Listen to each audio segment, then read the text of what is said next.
c'est d'être essentiellement ce qu'on a appelé plus tard, au moment des échos enfantins de cette idéologie, d'être cruel, et comme on dira plus tard, semblable aux tigresses d'Hyrcanie. À la vérité, c'est à lire les auteurs de cette époque, les romans de Chrétien de Troyes par exemple, qu'on peut voir jusqu'à quel extrême sont poussés les caractères d'arbitraire qui règnent entre les deux termes de ce couple de l'amour courtois.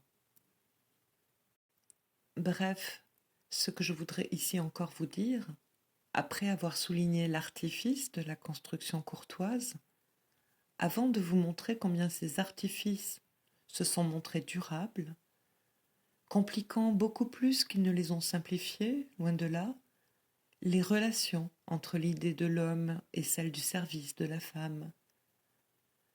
Ce que je dirais, c'est que ceci qui est là devant nous, l'anamorphose, nous servira encore à percevoir, à préciser d'une certaine manière ce qui restait un peu flou dans notre perspective. C'est à savoir ce qui est à proprement parler la fonction narcissique.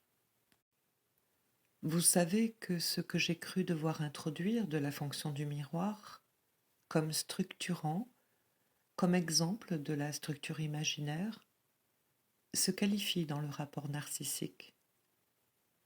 On a mis en évidence, assurément, le caractère narcissique, je veux dire le côté d'exaltation idéale qui est implicite et qui est même expressément visé dans l'idéologie de l'amour courtois. Ici, je vous dirais que cette petite image qui nous est représentée par l'anamorphose que j'ai présentée aujourd'hui à votre examen, est là en quelque sorte pour nous faire voir de quelle espèce de fonction du miroir il s'agit. C'est un miroir au-delà duquel ce n'est pas par accident que se projette l'idéal du sujet. Le miroir, à l'occasion, peut impliquer, si l'on peut dire, les mécanismes du narcissisme et nommément la dimension destructive que nous retrouverons par la suite, à savoir la dimension de l'agressivité.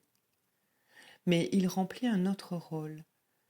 Il remplit justement un rôle de limite. Il est ce qu'on ne peut franchir, et l'organisation de l'inaccessibilité de l'objet est bien la seule à quoi il participe. Il n'est pas le seul à y participer. Il est toute une série de ces motifs, et je ne peux, à l'occasion, que brièvement vous les indiquer. Il constitue les présupposés, les données organiques de cet amour courtois comme tel, et nommément par exemple ceci. L'objet n'est point seulement inaccessible, il est séparé de celui qui se languit de l'atteindre par toutes sortes de puissances opposantes et maléficieuses qui sont celles que le joli langage provençal appelle, entre autres dénominations, Lausengiers. Ce sont les jaloux, mais aussi les médisants. Ceci se retrouve dans toutes les formes où est articulé ce thème. Un autre thème qui est important est celui que nous appellerons le thème du secret. Il est tout à fait essentiel et il comporte un certain nombre de méprises, et celle-ci, que l'objet n'est jamais nommé en dehors d'une sorte d'intermédiaire qu'on appelle sanal. Ceci se retrouve dans la poésie arabe sur les mêmes thèmes, où ce même rite avec ce qu'il comporte de curieux frappe toujours les observateurs. Les formes de Shenhal sont parfois extraordinairement significatives et en particulier chez cet extraordinaire Guillaume de Poitiers, le fait qu'il appelle à un certain moment de ses poèmes l'objet de ses soupirs du terme de bonne-vésie, ce qui veut dire bon voisin. À la suite de quoi les historiens se sont perdus en conjectures et ils n'ont rien trouvé d'autre que la désignation d'une dame dont les territoires étaient proches de ceux de Guillaume de Poitiers, et dont on sait qu'elle a joué dans son histoire un grand rôle et qui semblait être une luronne. Je crois pour nous que beaucoup plus important que cette référence au bon voisin, qui serait la dame qu'à l'occasion Guillaume de Poitiers lutina, c'est ce rapport à ce qui, dans l'origine, tout à fait inaugurale des premières fondations de la chose, dans la genèse psychologique, fait rapprocher par Freud das Ding du Nebenmensch, ou Mine, comme tel, à savoir de la place que dans un certain développement, qui est le développement proprement chrétien, de la place que tiendra l'apothéose du prochain comme tel. Bref, ce que j'ai voulu vous faire sentir aujourd'hui est ceci que c'est une organisation artificielle, artificieuse du signifiant comme tel, qui, à un certain moment, fixe, si l'on peut dire, les directions d'une certaine ascèse qui donne un nouveau sens et qui nous empêche d'ériger ce sens, le sens qu'il faut que nous donnions dans l'économie psychique à la conduite du détour. Le détour, dans le psychisme, n'est pas toujours seulement et uniquement fait pour régler le passage, l'accès qui rejoint ce qui s'organise dans le domaine du principe du plaisir, à ce qui se propose comme structure de la réalité. Il y a aussi des détours et des obstacles qui s'organisent dans la fonction de faire à proprement parler apparaître comme tel ce domaine de la vacuole. À savoir ce qu'il s'agit de projeter comme tel, c'est à savoir une certaine transgression du désir, et c'est ici que nous voyons à proprement parler apparaître ce que j'appellerais la fonction éthique de l'érotisme. Pour autant qu'en somme, le freudisme n'est qu'une perpétuelle allusion à cette fécondité motrice de l'érotisme dans l'éthique, mais qu'en somme, il ne la formule pas comme telle. Et pourtant, si quelque chose se trouve alors dans les techniques précises, car ces techniques, elles vont loin dans ce qu'elles nous laissent entrevoir de ce qui pourrait à l'occasion passer dans le fait de ce qui est à proprement parler de l'ordre sexuel, dans l'inspiration de cet érotisme, c'est à proprement parler une technique de la retenue, une technique de la suspension, de l'amor interruptus. Et les étapes que, comme telles, l'amour courtois propose, avant ce qui est appelé très mystérieusement, car nous ne savons pas, en fin de compte, ce qu'était le don de merci, s'articulent comme telles, après à peu près tout ce que Freud, dans ses 3 essais sur la sexualité, articule comme étant de l'ordre du plaisir préliminaire. Or, le paradoxe de ce qu'on peut appeler, dans la perspective du principe du plaisir, l'effet du Vorlust, des plaisirs préliminaires, c'est justement qu'il subsiste à l'encontre du mouvement de la direction du principe du plaisir. C'est pour autant que le plaisir de désirer, c'est-à-dire en toute rigueur le plaisir d'éprouver un déplaisir, est soutenu, que nous pouvons parler de la valorisation sexuelle des états préliminaires de l'acte de l'amour.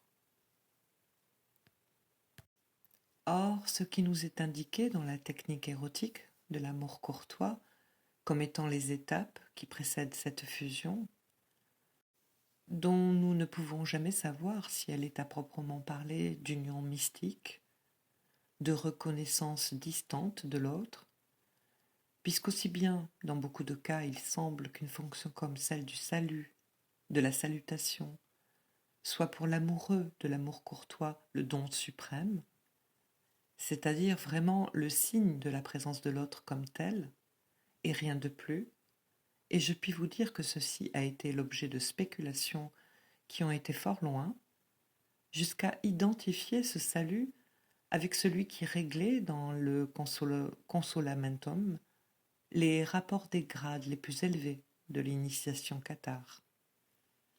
avant d'en arriver à ce terme, les étapes sont soigneusement articulées et distinguées, qui vont depuis le voir, en passant par le parler, puis par le toucher, lequel est identifiable d'une part à ce qu'on appelle les services, et par le baiser, ou l'osculum, qui est la dernière étape qui précède, celle de la réunion de merci. Tout ceci, bien entendu, se livre à nous avec un caractère éminemment énigmatique. Pour l'éclairer, on a été jusqu'à le rapprocher de certaines techniques tout à fait précises, d'érotique hindoue ou tibétaine, qui semblent, elles, avoir été codifiées de la façon la plus précise et représenter une sorte d'ascèse où cette sorte de substance vécue, qui pour le sujet peut surgir de cette discipline du plaisir, est recherchée comme telle. Je crois que ce n'est que par une extrapolation que nous pouvons supposer que quoi que ce soit qui y ressemble fut effectivement pratiqué par les troubadours. À la vérité, personnellement, je n'en crois rien. Je crois par contre que cette influence de la poésie a été décisive et que nous n'avons pas besoin pour cela de supposer tellement d'identité entre telle ou telle pratique, empruntée à des aires culturelles différentes. Je crois que ce qu'il y a de plus frappant pour nous à retenir, après l'échec sensible dans les différents travaux qu'on a consacrés à quelques genèses par influence de ce mode particulier de l'instauration idéalisante de l'objet féminin dans notre culture, c'est qu'en fin de compte, c'est un livre libertin à l'art d'aimer d'Ovide que peut-être certains des textes les plus ascétiques, les plus singuliers, les plus paradoxaux qui sont utilisés dans le registre de l'amour courtois sont empruntés. Ovide a écrit, dans des vers étincelants, une espèce de petit traité pour libertins, à savoir dans quel endroit de Rome rencontrer les plus jolies poulettes, et il développe ce thème en 3 chants qui se terminent par une évocation directe de ce qu'on ne peut appeler qu'une partie de patte en l'air. Au milieu de cela, des formules se rencontrent, comme Arte regendus amor, l'amour doit être régi par l'art. Et voici qu'au bout d'une dizaine de siècles passés, à l'aide de ces mots magiques, un groupe de poètes se met à faire passer ceci à la lettre dans une véritable opération d'incantation artistique. Quelque part aussi on lit Militae species amor est. L'amour est une espèce de service militaire. Ce qui veut dire pour Ovide que ces dames de Rome ne sont pas si commodes. Et voici que sur le registre de la chevalerie, c'est une milice armée dans les fonctions de la défense de la femme et de l'enfant.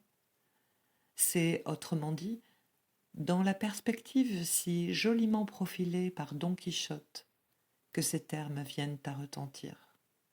Vous comprendrez facilement l'importance que je peux apporter à ces choses qui, elles, en tout cas, comme analogie, sont incontestables, attestées, car il est certain que dans les milieux des clercs, et c'est pourquoi finalement certains ont donné une sorte de généalogie cléricale de l'amour courtois, jamais l'ars amandi d'Ovide n'a été oublié. Et nous savons que Chrétien de Troyes en a fait une traduction. C'est par cette reprise qu'on peut voir ce que veut dire à cette occasion la fonction du signifiant comme tel. C'est ici que j'aimerais mettre le point le plus extrême de ce que j'entends dire, en disant que l'amour courtois a été créé à peu près comme ce fantasme qui est quelque chose que vous voyez surgir au sein de la seringue tout à l'heure évoqué.